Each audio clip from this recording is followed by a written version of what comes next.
Hello everyone, नमस्ते। सभी का स्वागत, सभी का वेलकम, बहुत बहुत स्वागत करता हूं आप सभी का स्टडी लवर वीर की इस ऑफिशियल एप्लीकेशन प्लेटफॉर्म पे।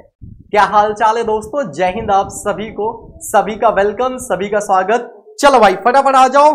आज मैथ्स की आपकी इंट्रोडक्शन क्लास है और इस इंट्रोडक्शन क्लास में आपको मैं एग्जाम के बारे में बताने वाला हूं, कैसे हम आगे चीजों को लेकर चलने वाले हैं उसके बारे में बताने वाला हूं। और आज शाम तक आपका जो कंप्लीट शेड्यूल है क्लासेस का वो भी अपडेट हो जाएगा, बन गया है, केवल अपडेट होना बाकी है।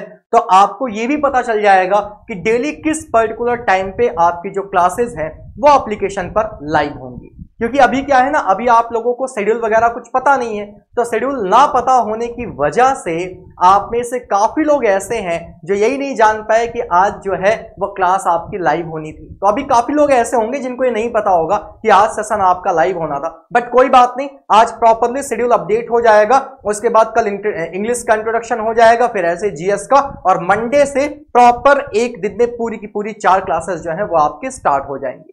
आइए डिस्कस करते हैं आज का जो ये सेशन है।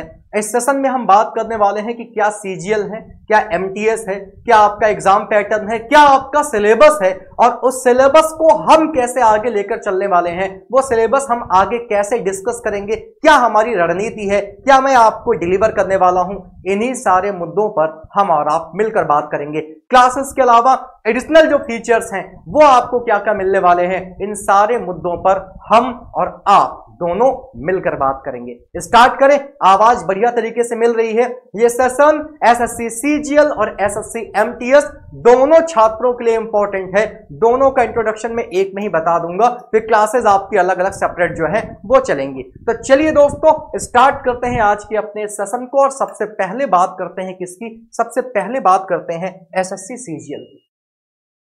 देखो सीजीएल जो है इसका फुल फॉर्म है कंबाइंड ग्रेजुएट लेवल।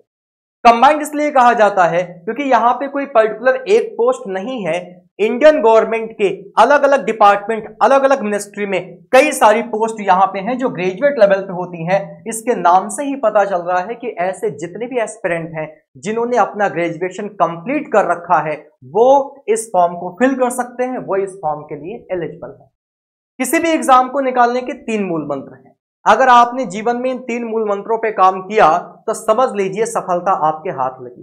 पहला, तो सबसे पहला पड़ाव जो है, पहला कदम है, वो है complete your syllabus and work on मॉक्स and do your practice. Syllabus खत्म करिए, मॉक और प्रैक्टिस दीजिए। दूसरा, लिमिटेड सोर्सेज आपको रखने हैं। लिमिटेड सोर्सेज, ऐसा नहीं कि जहां देखा बस वहीं हाथ मार रहे हो, हर जगह हाथ पांव नहीं मार रहा है। लिमिटेड सोर्सेज आपको रखने हैं। And the third one is consistent रहना। ये 3 चीजें अगर आपने कर ली, इन 3 के अलावा चौथी कोई रणनीति आपको नहीं बनानी पड़ेगी, चौथी कोई स्ट्रेटजी आपको नहीं बनानी पड़ेगी। ये रणनीति जो है वो आपको आपकी सफलता तक पहुंचा देगी। आपको भी पता है ये जो एसएससी सीजीएल है ये आपका छोटा आईएएस के नाम से जाना जाता है, क्योंकि यहां पे जो पोस्ट आपको मिलती है एक से एक बेहतरीन मिनिस्ट्री के अंतर्गत आपको हायर लेवल की पोस्ट मिलती है, तो इसीलिए इसको छोटा आईएएस के नाम से भी जाना जाता है।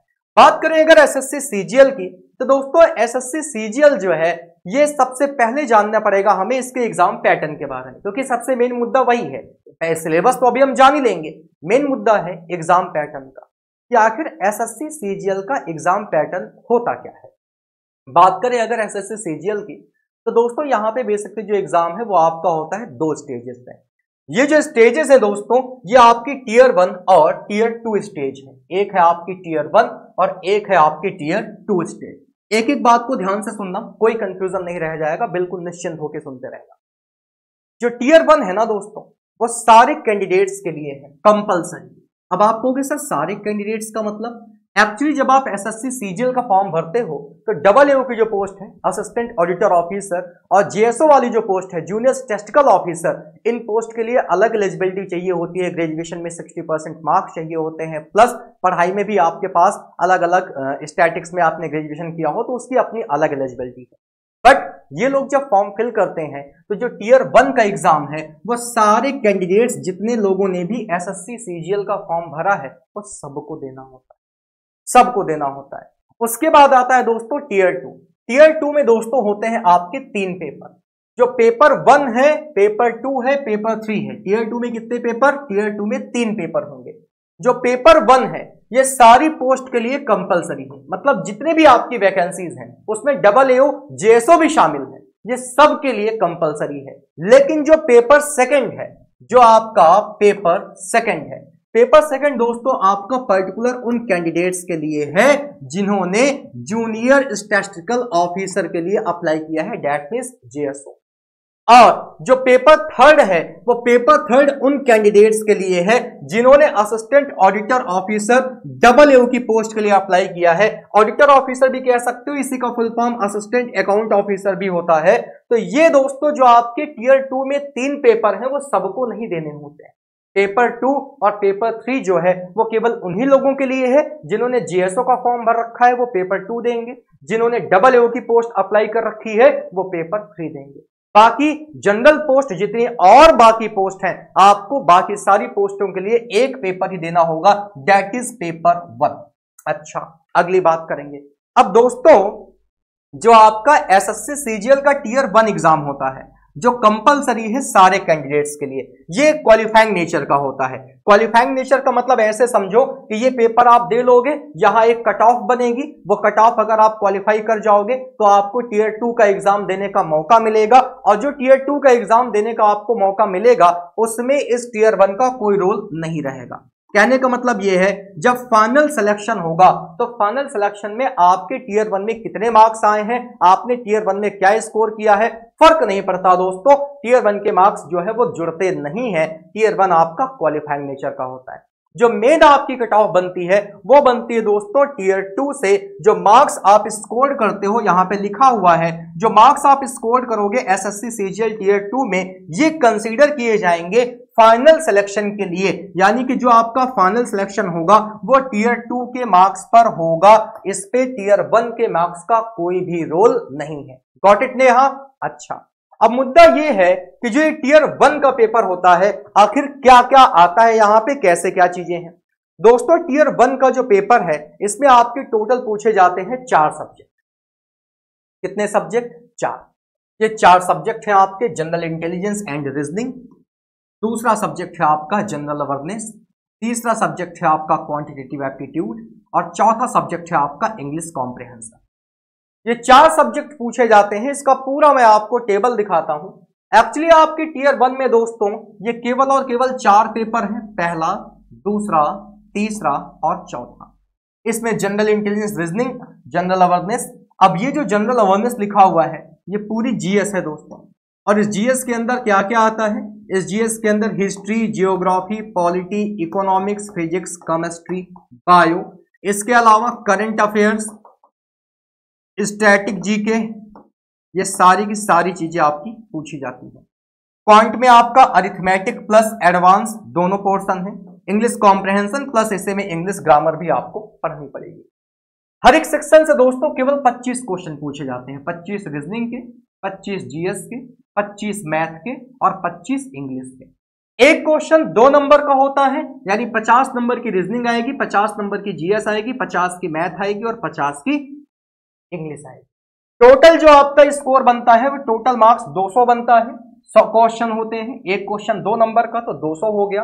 1/4 की निगेटिव मार्किंग होती है, 1/4 की नेगेटिव मार्किंग होती है 0.50 की, क्योंकि यहां पे एक नंबर जो है, एक क्वेश्चन 2 नंबर का है। और यहां पे आपको कंबाइंड टाइम दिया जाता है पूरा पूरा कितने? 60 मिनट का। ये जनरल कैंडिडेट के लिए है। जितने भी ऐसे कैंडिडेट हैं जो साथ में स्क्राइब लेके जाते हैं, जैसे कुछ लोग होते हैं जो फिजिकली हैंडीकैप्ड होते हैं, उनको साथ में स्क्राइब प्रोवाइड कराया जाता है। वो जो उनकी मदद करता है, मदद इन द सेंस वो बताते जाते हैं, उनका काम होता है कंप्यूटर स्क्रीन पे केवल आंसर्स वगैरह टिक करते रहना। तो दोस्तों यहां पे क्युमुलेटिव टाइम मिलता है 60 मिनट का, लेकिन 20 मिनट एक्स्ट्रा मिलते हैं। किसको? ये 20 मिनट एक्स्ट्रा मिलते हैं उन कैंडिडेट्स को जो फिजिकली हैंडीकैप्ड होते हैं, जो फिजिकली हैंडीकैप्ड होते हैं।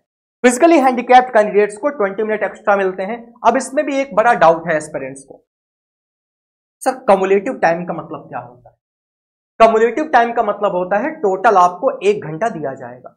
अब उस 1 घंटे में आप रीजनिंग को जितना समय दे रहे हो, आप मैथ को कितना समय दे रहे हो, आप इंग्लिश को कितना समय दे रहे हो, आप GS को कितना समय दे रहे हो, ये आपके ऊपर डिपेंड करता है। जैसे आपने देखा होगा, अगर आप में से कभी कोई बैंकिंग एग्जाम्स में बैठा होगा तो बैंकिंग में सेक्शनल टाइमिंग जो है वो होती है।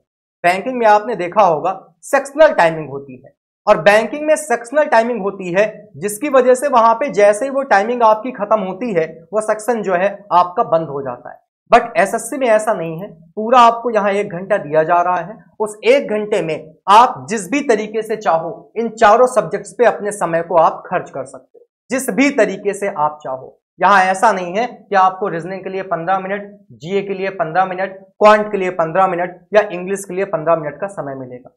सबका कंबाइंड टाइम है 1 घंटे का। अब जब टियर 1 का एग्जाम हो जाता है, आपने जान लिया कि सर 4 सब्जेक्ट हैं, 4 सब्जेक्ट के अलावा हर सब्जेक्ट से 25-25 क्वेश्चन है, एक क्वेश्चन 2 नंबर का है, 200 नंबर का हमारा पेपर है और 1 घंटे का हमें यहाँ पे समय मिलेगा। जब आप ये जान लोगे तो इसको जानने के बाद अब आप चलोगे कहाँ, टियर 2 पे। टियर 1 तो आपने जान लिया, टियर 1 जो है, टियर 1 तो आपने जान लिया। अब मेन मुद्दा किसका है? मेन मुद्दा है आपका टियर 2 का।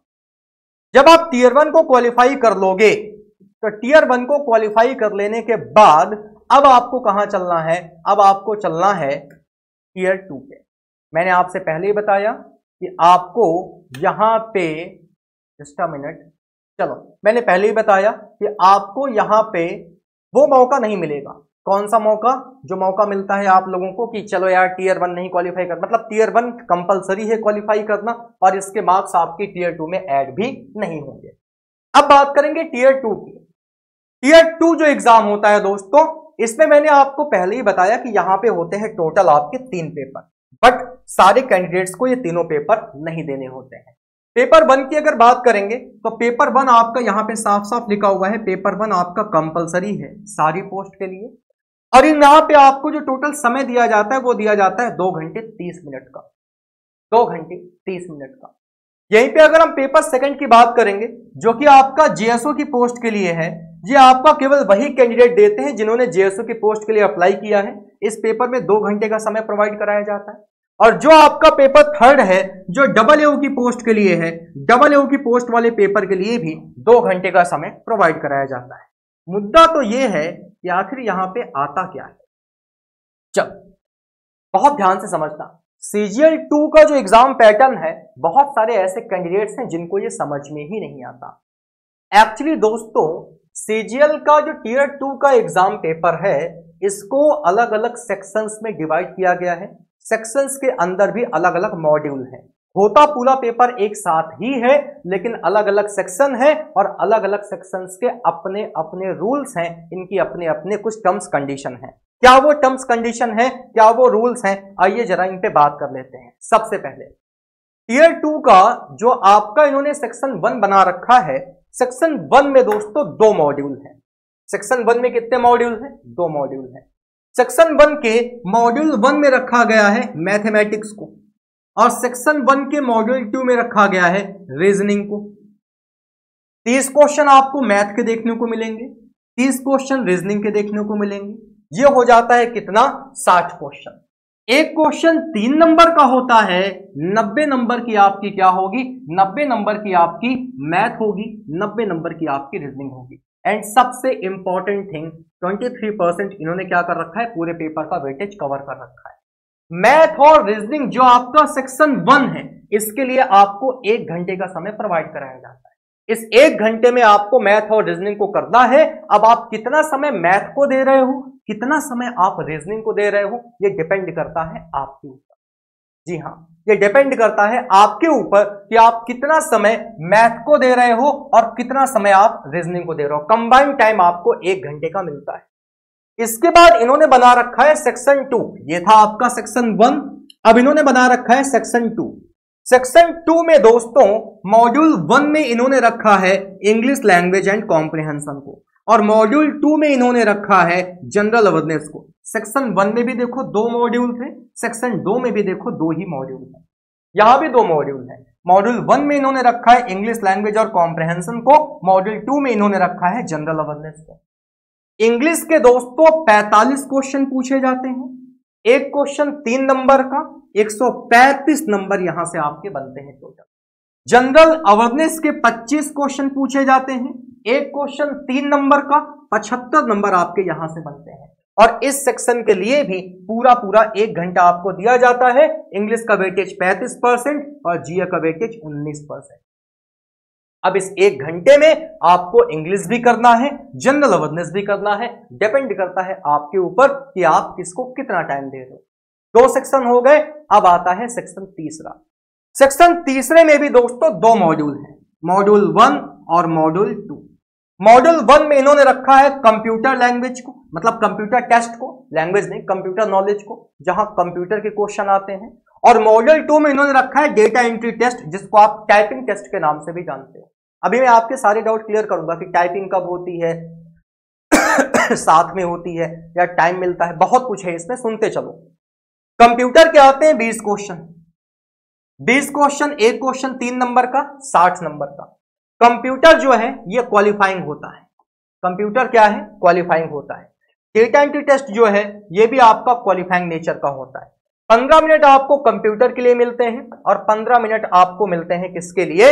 डेटा एंट्री टेस्ट यानी कि टाइपिंग टेस्ट के लिए। अब पूरी राम कहानी, पूरे सार को समझना, क्योंकि ये बहुत कम ही लोग जानते हैं और बहुत ही कम लोग समझ पाते हैं। सबसे पहले सबसे इंपॉर्टेंट चीज ये है कि हर एक सेक्शन को क्वालिफाई करना जरूरी है। सबसे इंपॉर्टेंट चीज, हर एक सेक्शन को क्वालिफाई करना जरूरी है। सेकंड पॉइंट, हर एक सेक्शन को अटेम्प्ट करना जरूरी है। अगर आपने ऐसा किया कि सेक्शन 1 के मॉड्यूल 1 में मैथमेटिक्स को तो आपने टच कर लिया, रीजनिंग को आपने नहीं टच किया, काम चल जाएगा। लेकिन अगर ऐसा हुआ कि आपने सेक्शन 1 तो कर लिया, सेक्शन 3 कर लिया, सेक्शन 2 को आपने टच ही नहीं किया, तो मामला गड़बड़ा, फिर आपका रिजल्ट ऐसे ही आप फेल डिक्लेयर कर दिए जाओगे। समझ रहे हो मेरी बात को? आप अगर सेक्शन 1 की बात करो, इस पूरे सेक्शन में मैथमेटिक्स और रीजनिंग को मिलाकर आप क्वालिफाई करने चाहिए। मैथमेटिक्स और रीजनिंग को मिलाकर आप क्वालिफाई करने चाहिए। यहां आपका इंग्लिश और जनरल अवेयरनेस मिलाकर आपका पूरा का पूरा जो पेपर है वो क्वालिफाई होना चाहिए। इनके अलग अलग क्वालिफाइंग मार्क्स बनाए जाते हैं, उतने नंबर आपको लाने हैं। ये जो कंप्यूटर टेस्ट के आगे लिखा हुआ है क्वालिफाइंग, यहां होता क्या है, यहां एसएससी एक पर्टिकुलर कट ऑफ बना देता है। कट ऑफ बनाने का मतलब है कि जैसे उसने क्या किया, उसने 60 में से, कहां गया, ये रहा, उसने 60 में से 27 नंबर जो है वो फिक्स कर दिए कि 60 में से जिनके 27 नंबर से ऊपर आएंगे उनका पेपर चेक होगा, उनकी कॉपी चेक होगी, वरना आपकी कॉपी ही नहीं चेक होगी। आप यहां कितना भी अच्छा स्कोर करो, कितना भी अच्छा स्कोर करो, लेकिन अगर आपने कंप्यूटर में क्वालिफाई ना कर पाए, कंप्यूटर में अगर आप फेल हो गए, तो पूरा सेक्शन आपका खत्म। फिर यहां तुम कितना भी अच्छा स्कोर करो, कोई फर्क नहीं पड़ता। जब 2022 में ये पैटर्न पहली बार इंट्रोड्यूस हुआ, आप लोगों को ना पता हो तो मैं बता देता हूं, पहले ये पैटर्न नहीं था। पहले मेंस में केवल 2 चीजें आती थी, मैथ और रीजनिंग, मैथ और इंग्लिश, इसके अलावा कुछ नहीं आता था। ना रीजनिंग आती थी, ना जीएस आती थी, ना कंप्यूटर आती थी। 2022 में ये पहली बार इंट्रोड्यूस हुआ। जब ये पहली बार इंट्रोड्यूस हुआ दोस्तों, तो यहां पे क्या हुआ, कई सारे बच्चे थे जिन्होंने यहां पे बहुत अच्छा स्कोर किया, लेकिन वो कंप्यूटर को क्वालिफाई ना कर पाए, और कंप्यूटर को क्वालिफाई ना कर पाने की वजह से उनका सिलेक्शन रुक गया। तो ये चीज आपको समझनी पड़ेगी कि कंप्यूटर भी आपको पढ़ना पड़ेगा, और कंप्यूटर जो है वो अच्छी आती है, अच्छी इन द सेंस कि एकदम लल्लो क्वेश्चन नहीं आते कि आप कुछ भी ना कर पाओ, मतलब सब कुछ ऐसे ही कर दो। अच्छी कंप्यूटर आती है, 60 नंबर का वेटेज, मतलब 60 नंबर का सेक्शन है, यहाँ पे 30, 32, 35 तक लोग ला पाते हैं बड़ी मुश्किल से, क्योंकि नेगेटिव मार्किंग होती है इस वजह से। तो दोस्तों पहला इंपॉर्टेंट मुद्दा, हर एक सेक्शन को आपको क्वालिफाई करना होगा, किसी भी सेक्शन को आप छोड़ नहीं सकते। 3 सेक्शन है, तीनों को अटेम्प्ट करना कंपलसरी है। 1 घंटा पहले सेक्शन का, 1 घंटा दूसरे सेक्शन का, और आधा घंटा तीसरे सेक्शन का। इस तरीके से आपको जो टोटल समय दिया जाता है वो समय दिया जाता है दोस्तों 2 घंटे 30 मिनट का। यह आपके टीयर 2 की मैं बात कर रहा हूं। अब में एक मुद्दा है टाइपिंग का। टाइपिंग का क्या सीन है? टाइपिंग का सीन ये है कि ये पूरा का पूरा सेक्शन एक साथ होता है। आप जैसे पहले मॉड्यूल 1 करोगे, मॉड्यूल 2 करोगे, फिर सेक्शन 2 करोगे, फिर जब आप सेक्शन 3 करोगे और जैसे ही आप कंप्यूटर वाला सेक्शन खत्म करोगे, वैसे ही दोस्तों आपकी टाइपिंग ऑटोमेटिक स्टार्ट हो जाती है। टाइपिंग में होता क्या है? टाइपिंग में होता ये है कि ये है आपकी कंप्यूटर स्क्रीन, ये है आपकी कंप्यूटर स्क्रीन, कंप्यूटर स्क्रीन। जब आप टाइपिंग को स्टार्ट करते हो तो आपकी कंप्यूटर स्क्रीन पे पूरा पूरा एक पैराग्राफ लिखा होगा, पैराग्राफ लिखा होगा। आपके पास होगा कीबोर्ड, जब भी आप पेपर देने जाओगे तो वहां कीबोर्ड रखा होता है। कीबोर्ड का ड्यूरिंग एग्जाम तो कोई इस्तेमाल नहीं है, बट टाइपिंग में इसी का इस्तेमाल है, टाइपिंग में इसी का इस्तेमाल है। कीबोर्ड जो आपके पास होगा उसी कीबोर्ड का इस्तेमाल करके आपको ये पूरा का पूरा पैराग्राफ जो आपकी आंखों के सामने लिखा हुआ है इसको आपको टाइप करना है। कॉलम बना रहेगा टाइप करने वाला, उसी टाइप करने वाले कॉलम में आपको क्या करना है, पूरा का पूरा ये मैटर टाइप करना है। समय आपको जो मिलता है 15 मिनट का मिलता है। 15 मिनट में आपको 2000 स्ट्रोक मारने होते हैं। 2000 स्ट्रोक ये आपको मारने होते हैं। जनरल वे में मैं कहूं तो अगर किसी की टाइपिंग 30 वर्ड पर मिनट है, 30 WPM, तो वो इजीली क्वालिफाई कर लेता है, इजीली अगर आपकी टाइपिंग 30 वर्ड पर मिनट है। मुद्दा ये है कि सर ये टाइपिंग हिंदी में होती है, इंग्लिश में होती है, ये आपकी चॉइस है। आप चाहो तो आप इंग्लिश में दो, आप चाहो तो आप हिंदी में दो। जब आपका एग्जाम स्टार्ट होना होगा तो पहले ही आपसे क्या किया जाएगा, ये पूछ लिया जाएगा कंप्यूटर स्क्रीन पे कि टाइपिंग आप हिंदी में देना चाहते हो या आप इंग्लिश में देना चाहते हो। ये भी क्वालिफाइंग नेचर का है। ऐसा नहीं है कि आप अगर 2000 स्ट्रोक नहीं मार पाए या 1500 स्ट्रोक ही मारा या फिर आपने 1600 ही मारा तो कोई दिक्कत नहीं है, क्वालिफाइंग नेचर का होता है, ठीक है। ऐसा नहीं है कि टाइपिंग में अगर फेल हो गए, अब वो बात अलग है कि पता लगे 2000 मारने थे तुम 100 ही 200 मार के आए हो, तो इतना भी कोई कमजोर होता नहीं है, क्योंकि एक महीने अगर आप प्रैक्टिस कर लोगे डेली आधे घंटे भी तो टाइपिंग में स्पीड अच्छी खासी आ जाती है। और ये कोई स्टेनो का पेपर है नहीं, ये SSC CGL है, यहाँ पे टाइपिंग क्वालिफाइंग नेचर की है, तो इतनी स्पीड तो जनरली बच्चों की आ ही जाती है। जब से मोबाइल चला है तो मोबाइल से हमें क्या हुआ है, ASDF वाला जो क्वार्टी कीबोर्ड है हमारा, वो क्वार्टी कीबोर्ड पूरी तरीके से हमारे माइंड में फीड हो चुका है। उंगलियां भागती है ना, ASDF चैट करते हो तो उंगलियां भागती है ना पूरे कीबोर्ड पे, तो वो जनरल उस कीबोर्ड पे भी आपका आइडिया रहता है कि कहाँ क्या है, तो आप इजिली क्या करते हो, कर ले जाते हो। अब इजिली का मतलब ऐसा भी नहीं है कि आपने कभी टाइपिंग ना की हो और जाके सीधे एग्जाम में बैठो, वो भी अपन को नहीं करना है। तो ये था दोस्तों आपका पूरा का पूरा टियर 2। क्या इतनी पूरी की पूरी कहानी आपको समझ में आई? और बस यही आपका अंतिम है। इसके बाद अब जैसे होता था पहले इंटरव्यू वगैरह होते थे, सब खत्म कर दिया गया। अब इंटरव्यू वगैरह कुछ भी नहीं होता है। अब सीधे सीधे आप क्या करोगे, सीधे सीधे दोस्तों आप केवल पेपर दीजिए और पेपर देने के बाद आपको क्या मिल जाएगा, आपको आपका जो भी सीट है वो मिल जाएगी। जब इस पेपर को आप पास कर लेते हो तो पास कर लेने के बाद एक फॉर्म भराता है SSC, जिसमें प्रेफरेंस भरवाता है कि आप कौन सी पोस्ट चाहते हैं, पर्टिकुलर किस पोस्ट को आप चाहते हैं। तो सारी पोस्ट के कोड रहते हैं, वो प्रेफरेंस आप फिल कर दोगे, देन एक फाइनल रिजल्ट आ जाएगा। रिजल्ट में आप अपना नाम अगर पाते हैं तो यू आर सेलेक्टेड। ये तो हमने बात की दोस्तों SSC CGL की। अच्छा इसकी भी बात कर दूं, ये भी दोस्तों आपका जो टियर 2 है ये भी आपका नेगेटिव मार्किंग यहाँ पे भी 1/4 की होती है। दूसरी बात, जो आपका पेपर सेकंड और पेपर थर्ड है, अगर किसी ने JSO का फॉर्म फिल कर रखा है तो उसको एक पेपर और देना होगा, और अगर किसी ने AA का फॉर्म फिल कर रखा है तो उसको एक पेपर और देना होगा। और कोई अगर ऐसा है जिसने सारे फॉर्म फिल कर रखे हैं, मतलब सारी वैकेंसी सारी पोस्ट के लिए फिल कर रखा है, JSO भी फिल कर रखा है, AA भी फिल कर रखा है, नॉर्मल पोस्ट को भी फिल कर रखा है, तो उसको 3 पेपर देने होंगे। Paper 1 is compulsory for all post, सारी पोस्ट के लिए कंपलसरी है। बट जिन्होंने JSO की पोस्ट के लिए अप्लाई कर रखा है, इनका दोस्तों 100 क्वेश्चन इनको देखने को मिलेंगे एग्जाम में। एक क्वेश्चन 2 नंबर का होगा, 200 नंबर का ये पेपर होगा और 2 घंटे की इसमें ड्यूरेशन होगी। जिन्होंने दोस्तों यहाँ पे AA की पोस्ट के लिए अप्लाई कर रखा है, यहाँ पे भी 100 क्वेश्चन आते हैं। एक क्वेश्चन 2 नंबर का, 200 नंबर और 2 घंटे का समय यहाँ भी दिया जाता है। मुद्दा अगर आपके मन में ये हो, डाउट हो, अगर आप जानना चाहते हो कि सर एक बात ये बताइए कि ये जो पोस्ट आपने लिख रखी है ये 100 क्वेश्चन किस सब्जेक्ट के आते हैं, मैथ आती है, रीजनिंग आती है? नहीं जी, मैथ रीजनिंग तो उसने पेपर 1 में ही पूछ लिया।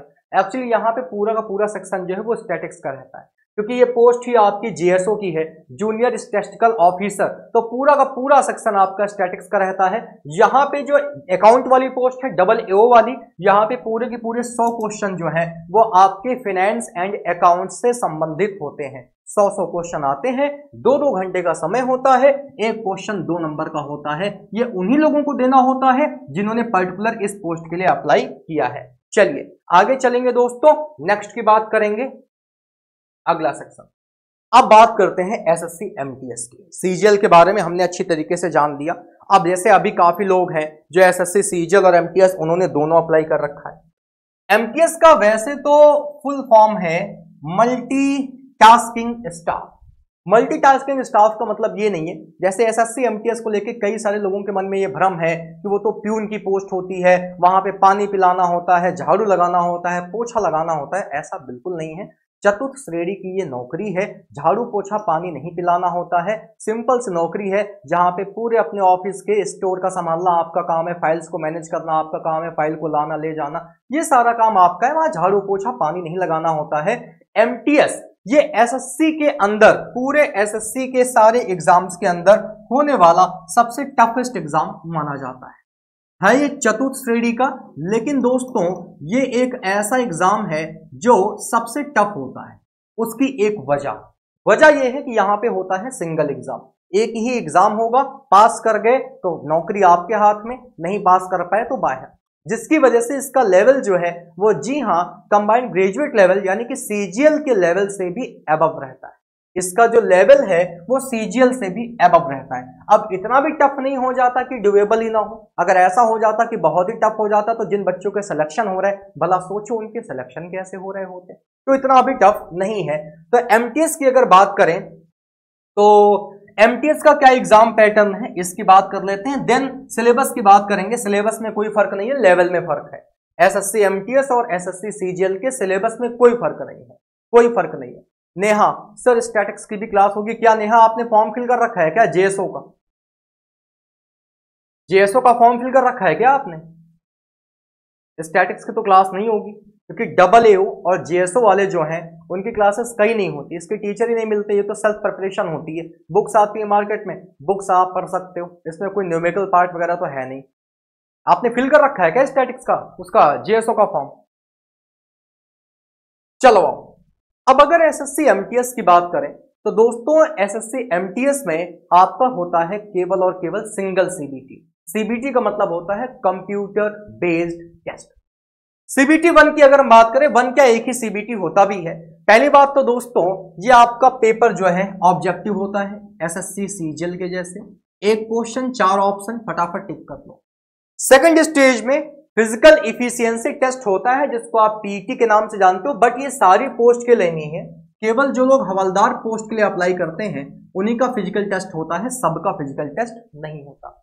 एमटीएस की अगर हम बात करें तो एमटीएस में दोस्तों टोटल 4 सब्जेक्ट आते हैं, वही रीजनिंग है यहाँ पे, वही इंग्लिश है यहाँ पे, वही आपकी न्यूमेरिकल एप्टीट्यूड यहाँ पे है और जनरल अवेयरनेस आपकी यहाँ पे पूछी जाती है।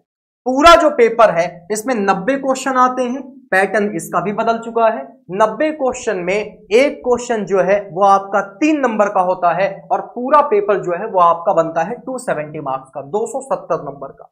अब इसके पेपर 1 के अगर एग्जाम पैटर्न की बात करें तो आइए मैं आपको दिखाता हूं। इसमें दोस्तों इन्होंने 2 सेशन अलग अलग बना रखे हैं, ये देखिए। हाँ क्या कह रही हो सर? जूनियर इन्वेस्टिगेशन ग्रेड 2 पर यस किया है, उसकी एलिजिबिलिटी थी आपकी? नहीं यस तो किया है, बट मुझे ये भी तो बताओ उसकी एलिजिबिलिटी है? आपने ग्रेजुएशन में क्या कर रखा है? अब एक काम करना, चलो अभी मैं दिखा दूंगा, अभी इसको डिस्कस कर लो, मैं तुम्हें उसकी एलिजिबिलिटी दिखा देता हूं। अगर एलिजिबिलिटी नहीं है तो क्या करना, उसके पेपर को छोड़ देना। ग्रेजुएशन बीकॉम कर रखा है, अच्छा ठीक है, अभी मैं दिखाता हूं, उसकी एलिजिबिलिटी दिखा देता हूं, ठीक है? आओ इधर, ध्यान से मेरी बात को सुन लो। सबसे पहले तो यहां पे न्यूमेरिकल एबिलिटी के आते हैं केवल 20 क्वेश्चन सेशन 1 में, और रीजनिंग के आते हैं 20 क्वेश्चन। एक तरीके से आप कह सकते हो ये सेक्शन 1 है जिसमें टोटल 40 क्वेश्चन होते हैं। एक क्वेश्चन 3 नंबर का होता है, 120 नंबर का आपका ये सेक्शन होता है और इसके लिए आपको कंबाइंड 45 मिनट का समय दिया जाता है। अब उस 45 मिनट में आप कितना समय मैथ को दे रहे हो, कितना रीजनिंग को दे रहे हो, ये आपके ऊपर डिपेंड करता है। सेशन 2 में दोस्तों जनरल अवेयरनेस रखी गई है जिसके 25 क्वेश्चन आते हैं और इंग्लिश लैंग्वेज रखी गई है जिसके 25 क्वेश्चन आते हैं। टोटल क्वेश्चन 50, एक क्वेश्चन 3 नंबर का होता है, 75 150 नंबर का ये सेक्शन होता है। इसके लिए भी आपको 45 मिनट का समय दिया जाता है। तो यहाँ पे जो आपको टोटल टाइम दिया जाता है, वो टोटल टाइम है आपका 90 मिनट का। और इस 90 मिनट में आपको कितने क्वेश्चन करने होते हैं? 90 मिनट में आपको 90 क्वेश्चन करने होते हैं। अब आप जितना मैक्सिमम कर पाओ ये आपके ऊपर डिपेंड करता है। सिंगल एग्जाम है, इसके बाद और कोई एग्जाम होता नहीं है। यहाँ पे दोस्तों क्या होता है, नेगेटिव मार्किंग भी होती है, साफ साफ यहाँ पे मेंशन है नेगेटिव मार्किंग है 1 नंबर की फॉर ईच रॉन्ग आंसर, और सेशन 2 में कोई नेगेटिव मार्किंग नहीं है। अब दोस्तों यहाँ पे केवल और केवल इन्होंने क्या बता रखा है, इन्होंने बता रखा है सेशन 1 में नेगेटिव मार्किंग नहीं है, सेशन 2 में 1 नंबर आपका कटेगा हर एक रॉन्ग आंसर के लिए। टाइम जो फिजिकली हैंडीकैप्ड लोग होंगे उनको कितना मिलेगा, उनको मिलेगा, विजुअली जो हैंडीकैप्ड है 45 मिनट ईच सेशन, उनको इस सेशन के लिए 45 मिनट एक्स्ट्रा तरीके से मिलेंगे। अब मेन मुद्दा है इसमें फिजिकल वाला मुद्दा जो है वो भी देख लो। एमटीएस में क्या होता है दोस्तों, जितने भी लोग एमटीएस हवलदार पोस्ट के लिए जाते हैं, हवलदार पोस्ट वाले, आप में अगर आप मेल हो तो आपको भाई साहब 15 मिनट में 1600 मीटर की रेस मारनी होगी, और अगर आप फीमेल हो तो आपको 20 मिनट में 1 किलोमीटर दौड़ना पड़ेगा। ये कंपलसरी है मेल और फीमेल दोनों के लिए, अगर आप हवलदार पोस्ट के लिए जा रहे हो तो।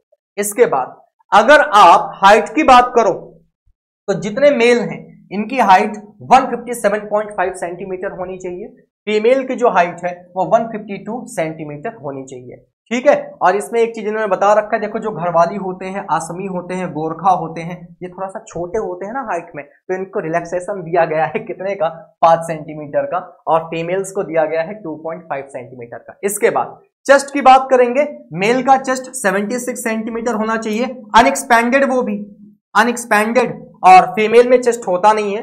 फीमेल में क्या किया जाएगा, वेट किया जाएगा, यहाँ पे इनका चेस्ट मेजर किया जाता है, इनका यहाँ पे वेट मेजर होगा। फीमेल कम से कम 48 केजी की होनी चाहिए, खा पी के तंदुरुस्त हो जाओ अगर एमटीएस के लिए जा रहे हो तो, ठीक है। अब मेन मुद्दा है दोस्तों हमारे फाइनल सिलेबस का।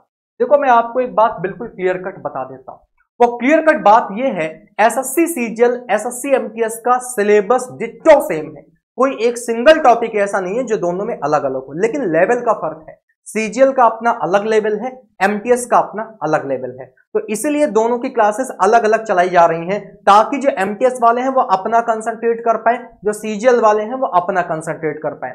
सिलेबस में अगर मैं मैथमेटिक्स की बात करूं, क्वांटिटेटिव एप्टीट्यूड की बात करूं, तो यहां पे इन्होंने क्वांट को 2 भागों में बांट रखा है। एक सेक्शन जो है वो आपका अरिथमेटिक का है, और एक सेक्शन जो है वो आपका एडवांस का है। अब अगर हम अरिथमेटिक में बात करें तो अरिथमेटिक में देखो कौन कौन से टॉपिक हैं जो आपको पढ़ने हैं। एक और बात जो पहले ही मैं आपको बता देना चाहता हूं, आपके मन में अगर ये आ रहा हो कि सर इंपॉर्टेंट टॉपिक कौन सा है, तो भूल जाइए, यहां पे कोई इंपॉर्टेंट और अनइंपॉर्टेंट जैसी बात ही नहीं है। हर एक टॉपिक से एक एक 2-2 क्वेश्चन आपको देखने को मिलते हैं, कोई ऐसा टॉपिक ही नहीं है जहां से क्वेश्चन ना आए, सबसे एक एक 2-2 क्वेश्चन देखने को एग्जाम में मिलते हैं। अरिथमेटिक की बात करेंगे, अरिथमेटिक की शुरुआत होती है दोस्तों परसेंटेज से। परसेंटेज हो गया, प्रॉफिट लॉस हो गया, रेशियो प्रपोर्शन हो गया, एज हो गया, पार्टनरशिप हो गया, मिक्सचर एलिगेशन हो गया, औसत हो गया, स्पीड टाइम एंड डिस्टेंस, चाल समय एवं दूरी, प्रॉब्लम ऑन ट्रेन, ट्रेन पर आधारित प्रश्न, बोट एंड स्ट्रीम, नाव एवं धारा, टाइम वर्क एंड वेजेस, कह सकते हो कार्य समय एवं मजदूरी, नल एवं टंकी, pipe and system, simple and compound interest, चक्रवृद्धि और साधारण ब्याज, प्रोबेबिलिटी, प्रायिकता, और क्रमचय संचय, परमुटेशन, कॉम्बिनेशन। इसके बाद आता है दोस्तों एडवांस का पार्ट। एडवांस में दोस्तों आपका नंबर सिस्टम, संख्या पद्धति, लासा मासा, दशमलव और कह सकते हो डेसिमल फ्रैक्शन, भिन्न, सर्च इंडिसेस, घातांक करनी, ज्यामिति हो गई आपकी ज्योमेट्री, मेंसुरेशन हो गई 2 डायमेंशनल और 3 डायमेंशनल दोनों, यानी कि क्षेत्रमिति, त्रिकोणमिति, ऊंचाई एवं दूरी, और अलजेब्रा, रेखागणित, और साथ ही साथ डेटा इंटरप्रिटेशन, DI। अब अगर मैं वेटेज की बात करूं तो जब आप एग्जाम देने जाते हो ना तो एग्जाम में दोस्तों ऑन एन एवरेज 50-50 का रेशियो होता है, 50-50 का। कभी कभी ये थोड़ा सा ऊपर नीचे भी हो जाता है, कभी ये 40-60 हो जाता है, कभी ये 60-40 हो जाता है। मैं किसकी बात कर रहा हूं, मैं अरिथमेटिक और एडवांस सेक्शन की बात कर रहा हूं। फॉर एग्जाम्पल जब आप एसएससी का प्रीवियस ईयर पेपर देखोगे, एसएससी सीजीएल का, तो एसएससी सीजीएल के प्रीवियस ईयर पेपर में आप पाओगे कि आउट ऑफ 25 में से 12 से 13 क्वेश्चन जो हैं वो आपको अरिथमेटिक के मिल जाएंगे, और तकरीबन ऐसे 12 से 13 क्वेश्चन ये आपको एडवांस से मिल जाएंगे। कभी ऐसा होता है कि यही रेशियो थोड़ा ज्यादा हो जाता है, यहां से 15 आ जाते हैं, यहां से 10 ही आते हैं, तो कई बार ऐसा हुआ है कि यहां से 15 आ जाते हैं और यहां से 10 आ जाते हैं। यानी कि अरिथमेटिक और एडवांस के सेक्शन को इन्होंने क्या कर रखा है, बांट रखा है 40-60 या 50-50 के रेशियो में। वो डिपेंड करता है एग्जामिनर के ऊपर कि वो आपके एग्जाम में क्या पर्टिकुलर लेवल लेके आ रहा है और किस सेक्शन से कितने क्वेश्चन लेके आ रहा है। तो इसलिए हम यहां पे ये कतई नहीं कर सकते कि सर अरिथमेटिक को पढ़ लेते हैं एडवांस छोड़ देते हैं, या एडवांस पढ़ लेते हैं अरिथमेटिक को छोड़ देते हैं। कुछ मिथ हैं जो मैं पहले ही मिटा देना चाहता हूं। जैसे सबसे पहला सर हमारे पास 4 सेक्शन है, मैथ, रीजनिंग, इंग्लिश और जीए। अगर सर किसी एक सेक्शन को छोड़ दिया जाए तो क्या 3 सेक्शन के दम पे प्रीलिम्स निकल सकता है? ये पहला क्वेश्चन कि 3 सेक्शन के दम पर प्रीलिम्स निकल सकता है। एक्चुअली अभी जैसे पिछली वाली कट ऑफ देख लो, 150 नंबर कट ऑफ गई। आउट ऑफ कितने में से? आपने कहा सर 200 में से। 150 नंबर लाने के लिए आपको 75 क्वेश्चन सही करने पड़ेंगे। 75 क्वेश्चन सही करोगे तब जाके 150 नंबर आएंगे। अगर 75 क्वेश्चन सही करोगे, तुमने समझ लो मैथ को छोड़ दिया, क्या तुम रीजनिंग, इंग्लिश और जीएस से पूरे के पूरे नंबर ला पाओगे? 25 क्वेश्चन यहां, 25 यहां, 25 यहां, कहां से तुम 75 क्वेश्चन सही कर पाओगे? इतना तो स्ट्रांग यार कोई नहीं है कि पूरी पूरी जीएस सही कर ले, पूरा पूरा इंग्लिश सही कर ले, पूरा पूरा रीजनिंग सही कर ले। नहीं हो पाता। इसका मतलब ये जो पहला भ्रम है कि किसी अगर एक सेक्शन को छोड़ दिया जाए तो क्या सिलेक्शन हो जाएगा, नहीं होगा। साफ सुथरी बात। दूसरी बात, ये एक ऐसा सेक्शन है जिसमें सबको समस्या है और एसएससी इसमें समस्या लगातार बनाए हुए है। ये प्रॉब्लमेटिक है। प्रॉब्लमेटिक इसलिए है क्योंकि यहां पे हर साल एसएससी चौंका रहा है। वो ऐसे क्वेश्चन पूछ रहा है, इतने डीप में पूछ रहा है कि वो सर के ऊपर से जाते हैं, समझ में नहीं आता कि क्या क्वेश्चन पूछ लिया। तो ये सेक्शन जो है ये सबका वैसे ही क्या है, डरमाडोल है। मेन आपको यहां पे काम करना पड़ेगा। यहां से जितना अच्छा आप स्कोर कर ले जाओगे और थोड़ा बहुत स्कोर जो यहां होगा, इसकी मदद से आप प्रीलिम्स को निकाल पाओगे। क्योंकि यहां तो सबसे हो जा रहा है, ये काम तो सब कर लेते हैं जो पढ़ने वाला बच्चा है। दिक्कत यहां फंसती है। तो इसलिए इन सेक्शंस को तो आप वैसे भी नहीं छोड़ सकते, इन पे आपको बढ़िया तरीके से अपनी कमांड रखनी पड़ेगी। अब अगला मुद्दा कि ये सारी चीजें तो हम क्लास में करेंगे ही करेंगे, एक एक सीक्वेंस में करेंगे। पहले पूरी अरिथमेटिक को खत्म करेंगे, फिर पूरी एडवांस को खत्म करेंगे। पहले पूरी अरिथमेटिक होगी, फिर पूरी की पूरी आपकी एडवांस होगी। मुद्दा अब कई सारी बातें हैं, वो भी मैं आपको बता देता हूं। जैसे पहली बात, आपको किताब कौन सी लेनी है। मैथ की मैं बात कर रहा हूं, इंग्लिश वाले सर से आप इंग्लिश का पूछ लीजिएगा, रीजनिंग वाली मैम से आप रीजनिंग का पूछ लीजिएगा। सबसे पहला मुद्दा होता है सर किताब कौन सी लें। मेरा सजेशन, और उसको काम कर लेना, कोई किताब नहीं लेनी, कोई भी किताब नहीं लेनी।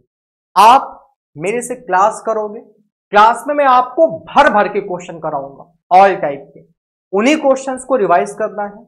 उसके बाद हर चैप्टर के 250 क्वेश्चन की पीडीएफ ये हमारी टीम आपको प्रोवाइड कराएगी, मैं दूंगा।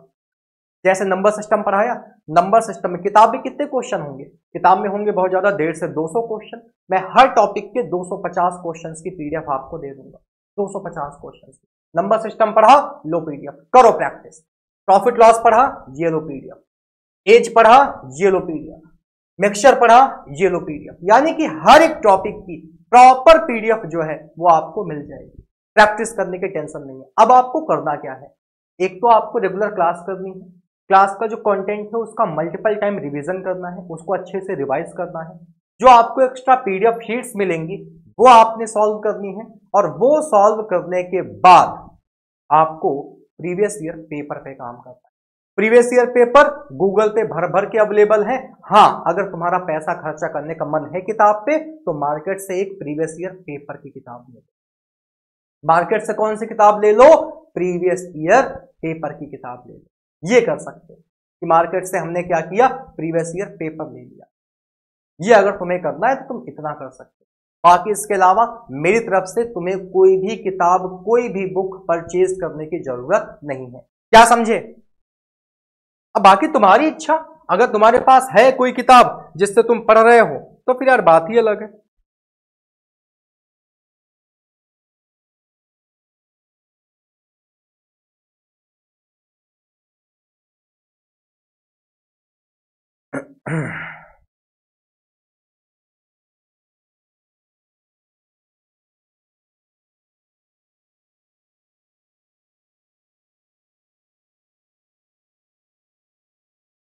डन।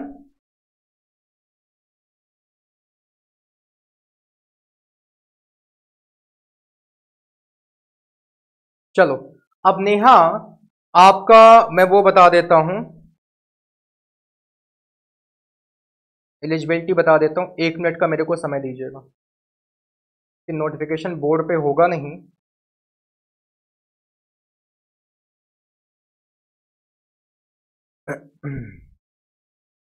तब तक आपके कोई क्वेश्चन हो पूछ सकते हो।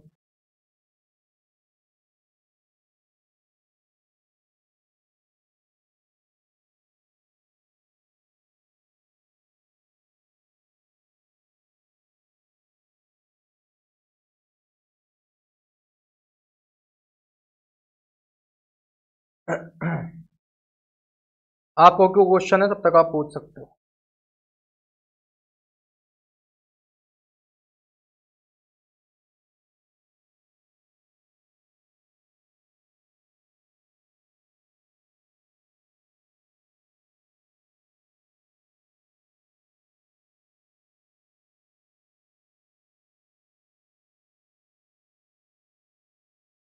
नेहा, नेहा आपने स्टैटिक्स को 3 साल पढ़ा है? इनकी एक कंडीशन है कि बैचलर डिग्री आपकी होनी चाहिए स्टैटिक्स के साथ। मैं ग्रेड सेकंड की बात कर रहा हूं।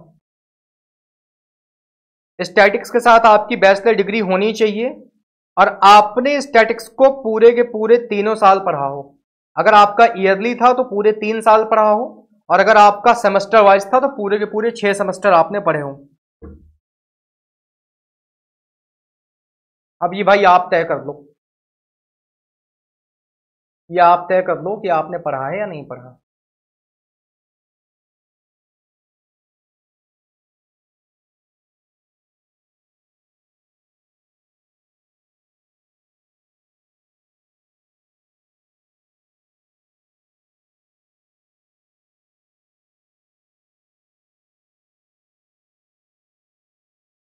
नहीं, एक एग्जाम था वो तो ठीक है। मैं ये कहना चाह रहा हूं कि स्टैटिक्स जो है वो आपकी प्रॉपर थी ना 3 साल में? 3 साल में थी ना? बस अगर ये एलिजिबिलिटी है तो फिर आप एलिजिबल हो, और उसके लिए अभी से फिर क्या ही प्रिपरेशन करना। पहले आप अभी प्रीलिम्स पे ध्यान दो, ठीक है? पहले आप प्रीलिम्स पे ध्यान दो। प्रीलिम्स के बाद ठीक ठाक समय मिल जाएगा, और अगर प्रीलिम्स के बाद समय मिल जाएगा तो फिर आप उस पर काम कर लेना स्टैटिक्स पे।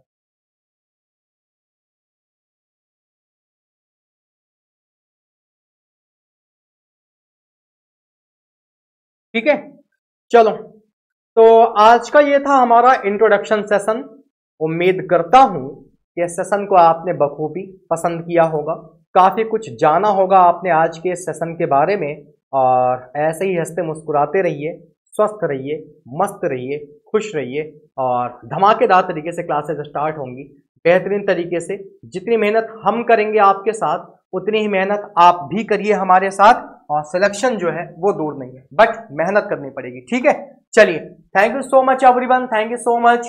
कल आपका इंग्लिश का इंट्रोडक्शन है, शेड्यूल आज शाम तक अपडेट हो जाएगा, तो अपना प्रॉपर शेड्यूल देख लीजिएगा कि किस पर्टिकुलर टाइम पे आपकी कौन सी क्लास होनी है। Thank you so much everyone.